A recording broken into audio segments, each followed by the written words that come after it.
የፔድሮ ኔቶ የሐሰተኛ 9 ቁጥር ሚና ለቼልሲ አዲስ እንግዲህ በአስቸጋሪ ጊዜ ውስጥ የተገኘ መፍትሄ ሆኗል። ምን ያክል ዘላቂ ነው? ከዛ ውጭስ ለቼልሲ ምን ጥቅሞችን ሰጠ? ክሪስቶፈር ንኩኩን በውድድር ዓመቱ ባለፉት 6 ወራት የኒኮላስ ጃክሰን ተተኪ አድርገው ሲጠቀሙ የነበሩት ኤንዞ ማሬስካ ሀሳባቸውን ለውጠው ክሪስቶፈር ንኩኩን ወደ ግራ መስመር ተመላላሽነት ያመጡበት እንዲሁም ክሪስቶፈር ንኩኩ የተሻለ እንቅስቃሴ ያደረገበት የቼልሲም ውጤታማ ጊዜያቶችን ያመጣ የሚመስለው ፔድሮ በአስቶን ቪላው እና እንዲሁም ደግሞ በሌላኛው ጨዋታ በሳውዝሃምፕተን ጥሩ ፐርፎርማንሶች ፔድሮ ኔቶን እውነት ይህ የማጥቃት ሚና ያዋጣው ይሆን የሚል ሀሳብ አለን። በዚህ ጉዳይ ላይ እንወያያለን ወደ አድማጮቻችን። ከዛ ውጭ ለፋይናንሻል ታይም ቶዲ ቦሄል ቃለ ምልልስን አድርገዋል። እንግዲህ ብዙ ጉዳዮችን አንስተዋል።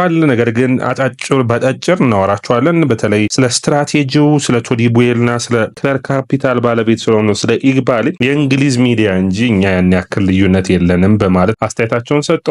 ከዛ ውጭ ቼልሲ ያሁን ሳይሆን ለረጅም ጊዜ ነው ስኬትን የሚፈልግ ዛሬ ደግሞ ጠንክረን እየሰራ ነው በማለት አስተያየታቸውን ሰጥተዋል። ከእንግሊዝ የሚወጡ መረጃዎች በጠቅላላ ማሬስካ የሚፈልጉት አጥቂ ሊያም ዴላፕ ነው የሚሉ ናቸው። እውነት ሊያም ዴላፕ የቼልሲን የማጥቃት ክፍል መፍትሄ ነው ወይ? ምን ታስባላችሁ? ከዛ ውጭ እንግዲህ ኢፕስዊች ታውን የሚወርድ ከሆነ ሊያም ዴላፕ ላይ ሌላ ኮንትራት አለ። ቼልሲ 40 ሚሊዮን ፓውንድ ሁሉ ሳያወጣ ይህንን ተጫዋች ማስፈረም የሚችልበት። ከዛ ውጭ ሊያም ዴላፕም ከነ ኮል ፓልመር እንዲሁም ደግሞ ከሌሎች ተጫዋቾች ከሆኑት ከነ ላቪያ ጋር አብሮ የቀድሞ የሲቲ ታዳጊ ቡድን አባላቶች ናቸው። ስለዚህ አብረው መጫወትን ፍላጎት አለው። ወደ ቼልሲ የመምጣት ፍላጎት እንዳለው ይጠበቃል። ነገር ግን ማንቸስተር ዩናይትድ ደግሞ በጠንካራ ሁኔታ ይህንን ተጫዋች ለማስፈረም ጥረትን እያደረጉ እንዳሉ የሚታወቅ ነው። ውድ አድማጮቻችን ይህ ያያ ስፖርት ነው። ላይክ፣ ሼር፣ ኮሜንት፣ ሰብስክራይብ ማድረጋችሁን አትርሱ። ወደ 20 ሺህ የምናደርገውን ጉዞ ደግፉን። ከዛ ውጭ የእናንተ ላይክ፣ ሼር፣ ኮሜንት ብዙዎቹ ጋር እንድንደርስ ያግዘናል። ስለዚህ በዛ በኩል አትርሱ። እንግዲህ ቼልሲ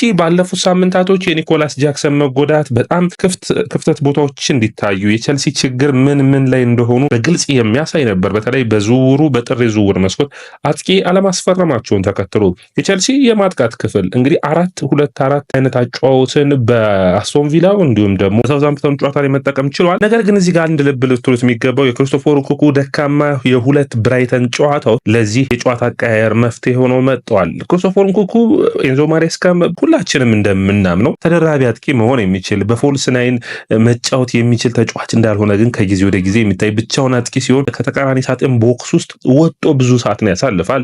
ሳጥን ውስጥ ኳሱን አይጠብቅም። ስለዚህ የተሻለ የሚሆነው ክሪስቶፈር ንኩኩን በተሻለ በግራ መስመር ላይ ማጫወት ነው። ለሱም ውጤታማ ሆኖ ጥሩ ሩጫዎችን ሲያደርግ እየታየ ነው። ከቡድኑ ጋር መላመድ መዋሃድ የሚችል ከሆነ ደግሞ የተሻለ ውጤታማ የሚሆን ይሆናል። ምክንያቱም ቼልሲ በዚህኛውም መስመር ላይ ሌላ ችግር እንዳለበት የምታውቁት ነው። ስለዚህ ሳንቾን በቀኝና በግራ እያፈራረቁ መጫወትን ኤንዞ ማሬስካ መርጠዋል። እዚህ ጋር ግን ትልቁ ሀሳብ የምናወራው የሚገባው የፔድሮ ኔቶ ጉዳይ ነው። ፔድሮ ኔቶ ከወልቭስ ሲመጣ በጣም ቼልሲዎች የሚፈልጉት ተጫዋች ሆኖ በቼልሲ ተዋህዶ የተሻለ ውጤታማ የሚሆን 60 ሚሊዮን ዩሮ ወይም ወደ 53.4 ሚሊዮን ፓውንድ ያወጡበት ጥሩ ፐርፎርም የሚያደርግ ተጫዋች እንደነበር የምታውቁት ነው። ነገር ግን በቼልሲ ባለፉት ጨዋታዎች ላይ 2 ጎሎችን አስቆጥሯል። አርሰናል ላይ ያስቆጠረው ጎል በጣም አስደማሚ ነበር። ነጥብም እንዲያመጡ አድርጓቸዋል። ነገር ግን ፔድሮ ኔቶን የምናውቀውን ፔድሮ ኔቶ እያየን አልነበርም። ጥረቶቹ አሉ። ሌላኛው ጥሩ ችግር የነበረበት የጉዳት ታሪኩ ነው። ጉዳቶቹ እንደቀነሱ የሚታይ ነው። ነገር ግን ውጤታማ የሆነ የፔድሮ ኔቶን ምርጥ ብቃት የምናይበት አልነበረም። ያ ምንድን ነው ካላችሁኝ፣ አንደኛ የኤንዞ ማሬስካ የጨዋታ ተጽዕኖ ያለው ይመስለኛል። ኤንዞ ማሬስካ በመስመር ተጫዋቾቻቸው መስመሩን ዋይድ አድርገው አስፍተው እንዲቆዩ ይፈልጋሉ። ስለዚህ መስመሩን እንዲቆጣጠሩላቸውና ከመሀል ክፍተት እንዲፈጠር ያንን በማድረግ ላይ ደግሞ ጠንካራ ተጫዋቹን አይታይም። ከዛ ይልቅ እንዲሁም አንዳንዴ ይሄ የድሮ ኢንቨርትድ ዊንገር ሳይሆን ኖርማል ዊንገር ሆኖ ሲሰለፍ በተለይ በግራ መስመር ላይ ክሮስ ሲያደርጉ እድሎችን ሲፈጥር ይታይ ነበር። ሁለቱም እንቅስቃሴዎቹ ጥሩ ነበር። ነገር ግን አምና ባለፉት ዓመታቶች ውስጥ በኑኖ ስፒሪቶ ሳንቶስ ከዛ ውጭ ደግሞ አምናም ካያችሁት ፔድሮ ኔቶ ምርጥ ብቃቱ ምንድን ነው? ስፔስ ሲያገኝ ስፔሶች ላይ መሮጥ ላይ ጎበዝ ነው። ስለዚህ ይህንን የቼልሲን ቦታ ስፔሶችን እንዲያገኝ ለፔድሮ ኔቶ መፍጠር ነው። ይህ የሐሰተኛ 9 ቁጥር ሚና ደግሞ በጣም ተስማምቶታል።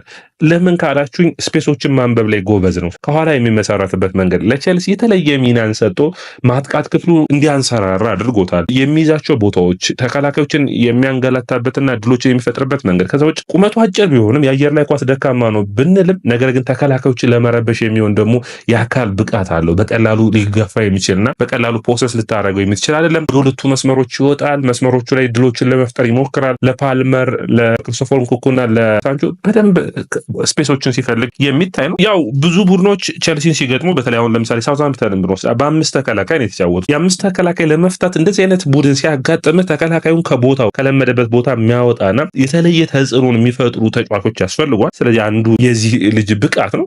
በጨዋታው ላይ ለምሳሌ በሳውዛምፕተኑ ጨዋታ ላይ አይታችሁ ከሆነ ፊሊፕ ዮርገንሰን ኤንዞ ማሬስካ በግልጽ በሚባል ሁኔታ ረጃጅም ኳሶች እንዳትመታ ብየዋለሁ አሉ። በጣም ልክ የሚያስብል ነው። አሁን ረጃጅም ኳሶች ሲባሉ ከ20 ሜትር 30 ሜትር ከፍ ብለው የሚሄዱ ማለት ነው። እንደዚህ አይነት ኳሶችን ደግሞ ፓስ በምታረግበት ጊዜ እርግጠኛ ሆነ እንግዲህ ረጃጅም ወይም ታርጌት ማን ያስፈልጋል ማለት ልታሻማው የምትችለው ሁናቺ ነው። እንግዲህ የነበረው የሳውዛምፕተኑ ተከላካይ ረጅም ተከላካይ ነው። ስለዚህ ስፔሶች አይኖሩ ያንን እንዳያደርግ ከልክለውታል። ስለዚህም ነው ከኋላ ሲመሰርት የቼልሲ ደጋፊዎች ደግሞ እንዲመታ ማለትም ኳሱን ከተቀማ ጎል እንዳይቆጠርባቸው ሲጥሩ ነበር። ነገር ግን ያ ስፔስን የመፈለግ ሂደት ነው። ከኋላ ሲመሰረት ኳሱ ቼልሲ የተሻሉ ተጫዋቾችን የተሻሉ ግብ ጠባቂዎችን እየኖሩት ከመጡ ከኋላ መጫወት ምንም የማያሳሳ ምንም ግዴታ የሆነ ያጫወት ስታይል ነው የሚሆን የሚመስለኝ በቼልሲ ቤት። ምክንያቱም ቼልሲ ከኋላ እየመሰረት የተሻለ ፐርፎርማንስ ያለውን ቡድን መገንባት ትችላለህ። በዘመናዊ እግር ኳስ ውስጥ አንድ ትርፍ ሰው የመፈለግ አጫወት ነው። ትርፍ ሰውን ለመፈለግ ደግሞ የተሻለ ፐርፎርም የሚያደርገውን ተጫዋች ታያለህ። ተከላካይ ክፍሉ ወደ ማጥቃት ክፍሉ የሚሄደውን ስፔሶች ታያለህ። ስፔሱ ላይ የተሻለ አንድ ጭማሪ ሰው እያገኘ ያ ጭማሪ ሰው የተጫወተ የምትሄደው ጨዋታ ነው የሚሆነው። ስለዚህ የቼልሲ 5ቱን ተጫዋቾች ማጥቃቱ ላይ እንዳደረገ የምታዩት ነው። ለምሳሌ በቀኝ መስመር ጀምረው ወደ ግራ መስመር በምናይበት ጊዜ ሳንቾ፣ ፓልመር፣ ኔቶ፣ ኤንዞ ፈርናንዴዝ እና ክሪስቶፈር ንኩኩ 5ቱን ተከላካይ ባላንስ ለማሳት ስለሚያስፈልግ ኤንዞ ፈርናንዴዝ ከኋላ ወደፊት ፓሱን ይዞት እንዲመጣ የሚያስፈልግበት ሂደቶች እንደነበሩ የሚታወቅ ነው። አንዳንዴ ግን ኳሱ ደግሞ ስፔሶችን ካየህ ወደ ስፔሶቹ መምታት ትችላለህ። ረጃጅም ኳስ ሳይሆን ዳይሬክት ፓሶች የሆኑ ወደ ስፔሶቹ ማስሮጥ የሚችል እንደዚህ አይነት ኳሶችን ፊሊፕ ዮርገንሰን ለኔቶ ሲያስሮጠው አይታችኋል። ቡድኑ ከኋላ ኳሱ በሚመሰረትበት ጊዜ በጣም መረጋጋትንና የተሻለ የተጫዋቾችን ኤክስትራ አንድ ተጫዋችን በአማካይ ክፍሉ ኤክስትራ አንድ ተጫዋችን በማጥቃት ክፍሉ ቼልሲ እንዲያገኝ ጥረትን ማድረግ ያስፈልጋል። በሚቀጥሉ ጨዋታዎች አንዱ እንግዲህ ኮፐንሃገኑ ጨዋታ ነው። ከኮፐንሃገን ማንቸስተር ዩናይትድ በቀጣይ አርሰናል ነው የሚገጥሙት። ስለዚህ እነዚህ ጠንካራ ጨዋታዎች ላይ የተሻለ ፐርፎርም ማድረግ የሚጠበቅባቸዋል። ውጤቶችን መሰብሰብ፣ አሁን ያሉበትን ደረጃ ማስቀጠል የሚያስፈልግ ነው። ያንን ለማድረግ ደግሞ በተለይ ከሌስተር ሲቲ ጨዋታ በኋላ በጣም ጠንካራ ጨዋታዎች ይመጡባቸዋል። እንግዲህ አርሰናል ነው፣ ከዛ ማንቸስተር ይኖራል፣ ቀጣይ ሌስተር ሲቲ ነው። ስለዚህ የሌስተር ሲቲውን ጨዋታዎች ሁላ ማሸነፍ ትችላለህ። ከዛ በኋላ ያሉትን ግን በሚገባ የሚያስፈልግ ነው። ፎፋና ከጉዳት እየተመለሰ እንዳለ የምታውቁት ነው። ይህ ትልቅ ለቼልሲ እድልን የሚፈጥር ነው። ዌስሊ ፎፋና መመለስ በኔ እይታ ፎፋና መመለስ ኮልቪድን ሁሉ ያሻሽለዋል። በጣም አስፈላጊ የሆኑ ጥምረቶችን እናያለን። የተሻለ ብቃቶችን እዚህ ቡድን ውስጥ እንድናይ የሚያግዘን ነው። በጣም አስፈላጊ የሆነ ነው። ይህ የሚጠበቅ ነው የሚሆነው። ውድ አድማጮቻችን በዚሁ አንድ የኔቶን ሚና ካያችሁ ለምሳሌ የቼልሲን የቀኝ መስመርን እንዴት ኔቶ እንደሚያስከፍተው በምናይበት ጊዜ ኩኩሬላ ኳሱን እንደ ኢንቨርትድ ዊንገር ሆኖ ወደ አማካይ ክፍሉ በሚገባበት ጊዜ ኤንዞ ፈርናንዴዝ፣ ኩኩሬላ እና እንኩኩ አንድ ላይ ሆነው ኳሱን ለመመስረት ጥረትን ያደርጋሉ። የተሻለ ብቃትን የተሻለ መስማማትን ኳሱ ላይ ለመፍጠር ይሞክራሉ። የተሻለ ጥምረትንም ፈጥረው ይወጣሉ። ይህንን ኔቶ ወደ ስፔሱ ይወጣል። የኔቶ መውጣት ደግሞ አሁንም ሌላ ተጫዋችን ወደ አጥቂ መስመር ይጋብዟል። ያ ማለት ከግራ መስመር እየሮጠ ክሪስቶፈር ንኩኩ፣ ኤንዞ ፈርናንዴዝ ወደ ማጥቃቱ እንዲገቡ የኔቶ ሚና እድልን የሚከፍት ይሆናል። ረጃጅም ኳሶች ላይ ጥሩ የሆነ ሚና ሊወጣ የሚችል ነው። ፓስ ነው ያልኩት። ረጃጅም የሚለጉ ሎንግ ቦሎች ግን የአየር ላይ ፍልሚያ ላይ ደካማ ስለሚሆን በቁመቱ ምክንያት የተሻለ ውጤት ላይኖረው ይችላል። ከዛ ውጭ ፍጥነት አለው።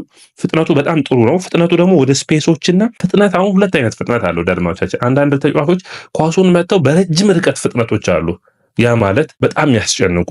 የኔቶ ግን የረጅም ርቀት ፍጥነትም አለው። በጣም ያስገርመው የአጭር ርቀት አክሰለሬሽን አለው። በጣም ቶሎ ፍጥነቱን ለውጦ ስፒዱን በጣም አውትብረስት አድርጎ ወጡ አንዴ ከተጫዋቹ መነጠል ይችላል። ከዛ እሱ እስከ መጨረሻው እስከ ጎሉ መሮጥ አይጠበቅበትም። ለሌላ ተጫዋች ማቃበል ይችላል። ይህ ሌላኛው ሚና ነው። እንግዲህ ለቼልሲ በጣም የተሻለ ሚና ሆኖ ሊያገለግልበት የሚችለው ሂደት እንደሆነ ይታየኛል። በተለይ እዚህ ቡድን ውስጥ ፌሊክስን ለለቀቀ ቡድን ለምን ሁሌ ፌሊክስን ትላለህ ልትሉ ትችላላችሁ። በዘመናዊ እግር ኳስ ውስጥ የተቀያሪ ቡድንህ ጠንካራ መሆን ያለው ጥቅም በግልጽ የሚታይ ነው። 30 ደቂቃና 40 ደቂቃ የሚያሳርፍልህ ከሆነ ተጫዋቾች አይጎዱብም። የተሻለ የማጥቃት አቅም ይኖራል። ቼልሲ ባለፉትን ጨዋታዎች ፌሊክስ ቢኖር ኑሮ በዚህ ያክል ይቸገራል ብዬ አላስብም። አትሊስት አንድ ውጤት ላይ 3 ነጥብ ቢያመጣ እንኳን ትልቅ ትርጉም ሊኖረው የሚችል ነው። በኤፍኤ ካፑ የተሻለ መጓዝ እንዲችሉ የሚያግዛቸው ነበር። ፌሊክስ አሁንም በኤሲ ሚላን እየተቸገረ ነው። ባለፉት ጨዋታዎች ካንሴሳው እያጫወቱ አይደለም። ነገር ግን ለቼልሲ የሚያስፈልገው ሚና መወጣት የሚችልበት ሂደት ነበር። ሌላኛው የሚሆነው እንግዲህ እዚህ ጋር መወያየት የሚጠበቅብን የሊያም ዴላፕ ጉዳይ ነው። የዴላፕ ጉዳይ አሁንም ዝውውሮቹ ጠቅላላ ቼልሲን እያሉ ነው የሚገኙት። ቼልሲ የዚህ ተጫዋች ፈላጊ ነው። ኤንዞ ማሬስካ የቼልሲ መልማዮችን እያስጨነቁ ነው የሚገኙት ይህ ተጫዋች እንዲመጣላቸው። ለምን ፈለጉት ካላችሁ በሲቲ ሁለተኛ ቡድን የነበራቸው አንድነት ነው በጣም መሰረቱ የሚሆነው። በጣም ጥሩ የነበረው የነ ሊያም ዴላፕ፣ ኮል ፓልመር፣ ላቪያ ቡድን ውስጥ ጥሩ ሚና የነበረው ነው። ከዛ ውጭ በኢፕስዊች ታውን ዘንድሮ ባለፉት 6 ወራት ምን ያክል ለውጦችን እንዳመጣ አይተነዋል።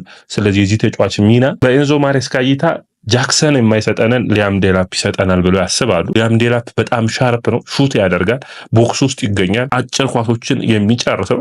ጃክሰን ደግሞ ምን ይሰጣል? ስፔሶችን ማንበብ፣ ከኋላ መመስረት፣ ለሌሎች ተጫዋቾች እድሎችን መፍጠር ላይ በጣም የተሻለ ነው። ስለዚህ በተለያዩ አይነት ተጫዋቾች አንዴ ጃክሰን፣ ሌላ ጊዜ ደግሞ ሊያም ዴላፕን መጠቀም ያስባሉ። ያ ስኬታማ ሊያደርጋቸው የሚችል ነው፣ ሌላኛው መፍትሄ ሆኖ የሚመጣ ነው። ነገር ግን የዴላፕ ሁሌም ጥሩ ብቃቶቹ እንዳሉ ሆኖ ደካማ ብቃትም እንዳለው መረሳት የለበትም። አጨራረሱ ላይ አሁንም ክሊኒካል ጨራሽ አይደለም፣ ድሎችን ያመክናል።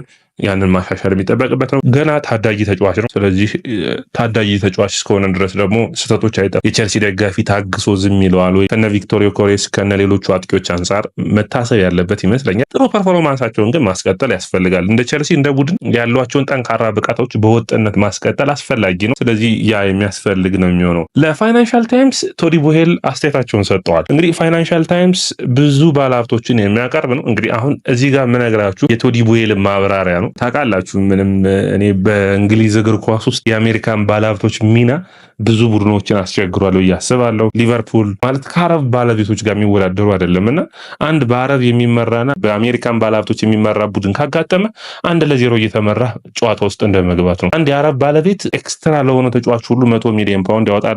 የአሜሪካን ባለቤት ደግሞ ምክንያት ሲፈልግ ቡድኖቹን ወደኋላ ያስጉዛል። ይህንን እዚህ በፊትም ቼልሲ በሮማን አብራሞቪች ጊዜ በምርጥ ብቃት ብዙ ገንዘብ ሲፈስበት በጣም ጥሩ ፐርፎርማንስ ሲሆን አይታችሁታል። ከዛ ውጭ ቼልሲ ስኬታማ ለመሆኑ የሮማን አብራሞቪች ጊዜ የሮማን አብራሞቪች የቡድኑ ፍላጎት ነው። የአሜሪካን ባለሀብት ምንም ጥያቄ የለውም፣ ለቡድኑ ስሜት የለውም፣ ስለ ገንዘቡ ብቻ ነው የሚያስብ። ኤፍኤስጂን ኬሲን ማየት ትችላላችሁ። አሁን ደግሞ ቶዲ ቦሄልና ክለር ካፒታል ብሉኮ ግሩፕ አርሰናል ማለት ነው። እንግዲህ አርሰናል፣ ሊቨርፑል እንዲሁም ደግሞ ይህ ቡድን ደግሞ ቼልሲ ማለት ነው። አስቸጋሪ ነው። ግሌዘር ቤተሰቦች ማንቸስተር ዩናይትድ ውስጥ መጥራት የሚያስችል ነው ምን ያክል እየተሰቃዩ እንደሆነ። ስለዚህ ሁሉ አሳሳቢ ሆኖ እያለ እንደ ቡድን ግን ለውጦችን ያመጣሉ ተብሎ አይታሰብም። ስለዚህ ይህንን ሀሳቤን ያዙልኝና ቶዲ ቦሄል በፋይናንሻል ታይምስ ላይ ምን አስተያየቶችን ሰጡ የሚለው እናቅርብ። እንግዲህ የብሪቲሽ ፕረስን መጀመሪያ ወቅሰዋል። በእኛ በባለቤቶቹ መካከል የተለየ ጠብ የለም ወይም የተለየ ጥል የለም፣ ነገር ግን በጣም ይወራል። እያንዳንዱን ነገር በጣም ለጥጠው ነው የሚያወሩት፣ እንደምታስቡት ሚዲያ ላይ እንደምትሰሙት አይደለም በማለት አስተያየታቸውን ጀምረው ትክክለኛ ስትራቴጂ ላይ ነው ያለ ነው፣ ትክክለኛ አመራር አለን፣ የታዳጊዎችን ምልመላን በሚመለከት ደግሞ ጥሩ ብቃት ላይ ነው ያለ ነው፣ ውጤታማ እንሆናለን በማለት አስተያየታቸውን ሰጥተዋል። እንግዲህ ስትራቴጂ ሲሉ ቼልሲ በጣም ብዙ ታዳጊዎችን እያስፈረሙ ነው፣ ውጤታማ ሊያደርጓቸው የሚችሉትን እነዛ ላይ ጠንክረን እንሰራለን ብለዋል። ለአመታት የሚቆይ ውጤት እንደምንፈልገው ለዛም ነው ብዙ ተጫዋቾችን ከ8 ዓመት ከ10 ዓመት በላይ ኮንትራቶችን የምናስፈርመው በማለት አስተያየታቸውን ሰጥተዋል። ቼልሲ ባለፉት የ5 ዓመት የ3 ዓመት የ4 ዓመት ኮንትራትን ቼልሲ ሲያስፈርም አታዩትም። ከዛ ይልቅ ቼልሲ የሚያስፈርመው የ10 ዓመት ኮንትራቶችን ነው፣ ሜይ ቢ የ6 ዓመት 7 ዓመት። ይህ እንግዲህ ባለፉት ዓመታቶች ውስጥ በሚገርም ሁኔታ የአውሮፓ የፋይናንሻል ፌር ፕሌይ ህጉ ላይ ራሱ አዲስ ህግ ወጥቷል። ታስታውሳላችሁ እንግዲህ በቼልሲ ምክንያት ያ ምንድነው የሆነው? አንደኛ ፋይናንሻል ፒኤስአር እና ፋይናንሻል ፌር ፕሌይ እንዳይዛቸው ለ7 ዓመት ለ10 ዓመት ተጫዋቾችን ያስፈርሙና አሞርታይዝ ይደረጋል ወይም ደግሞ በየአመቱ ይከፋፈል ነበር። አሁን ያ ቀርቷል። ማክሲመም 5 ዓመት ነው። በ5 ዓመት ኮንትራት ጸድቋል። ነገር ግን ቼልሲ ያንን ብቻ አድርጎ አላቆምም። ለምሳሌ ኮል ፓልመር 10 ዓመት እስከ 2032 ነው የፈረመው። ጃክሰን እንደዚሁ ነው። ይህ ያዋጣል ወይ? እንግዲህ አልተፈተነም። ይሄ እኔ እይታ ነው። አልተፈተነም። እንዴት እንደሚሆን እናያለን። ተጫዋቾቹ ላይ ይዘዋወሩብህ ይችላሉ። ነገር ግን ትልቁ ችግር የሚሆነው በእኔ እይታ እዚህ ላይ ደግሞ የተጫዋቾቹስ 10 ዓመት እግር ኳስ በጣም ተለዋዋጭ ነው። በጣም ብዙ ውስን ተጫዋቾች ናቸው በ10 ዓመት ውስጥ በእግር ኳስ ውስጥ በጣም በጥሩ ኮንሲስታንሲ የሚቀጥሉት። ምንም ጥያቄ የለውም። ለምሳሌ ሊቨርፑልን እዩ። በሊቨርፑል ብቃት ብቻ ሊቨርፑል ለምሳሌ 10 ዓመት የርገን ክሎፕ ቡድኑን ይዞታል። በዛ ቡድን ውስጥ የነ ሄንደርሰን የነ ፋቢኒዮ ምናምን አስተያየት ብትሰጧቸው እያንዳንዳቸውን ተጫዋቾች የሆነ ዓመት ላይ ደምቀው ይወጡ አሉ። በወጥነት ሁሌም ጆን ቴሪን፣ ላምፓርድን፣ ድሮግባን አታገኝም በዝውውር ላይ። ያን ሁሉ 10 ዓመት እያስፈረምክስ እንዴት ሊሆን ይችላል ነው እንግዲህ። ሜይ ቢ የቼልሲን የድርድር አቅም ይጨምረዋል የሚል ነው ተጫዋቹን የማይፈልግ ከሆነ። ነገር ግን ቡድኖች ደግሞ ብዙ ዓመት የሚፈርሙ ተጫዋቾችን ለማስፈረም ፍላጎት አይኖራቸውም። ቡድኖችም እኮ አንድ ተጫዋች ለምሳሌ ብቃቱ ይታወቃል፣ ቫልዩ ይኖረዋል። ስለዚህ በዛ ጉዳይ አከራካሪ ሆኖ የሚቀጥል ይመስለኛል። እንግዲህ ቸልሲን በ10 ዓመት በ20 ዓመታቶች ውስጥ የምንቆይ እና የተሻለ ቡድን አድርገን እንገነባዋለን የሚል ነው። ነገር ግን እግር ኳስ ደግሞ የአጭር ጊዜ ነው። ውጤታማ መሆን የሚያስፈልግ ነው። እግር ኳስ በጣም ፉክክር እየበዛበት መጥቷል። በፕሪሚየር ሊግ ውስጥ ቶፕ 6 የሚባል ቡድን ራሱ እየጠፋ እንዳለ የምታዩት ነው። ምክንያቱም ሌሎቹ ቡድኖች ጠንክረው እየመጡ ነው። ከአመት ወደ አመት ቶፕ 10 መባል ያለበት ይመስላል።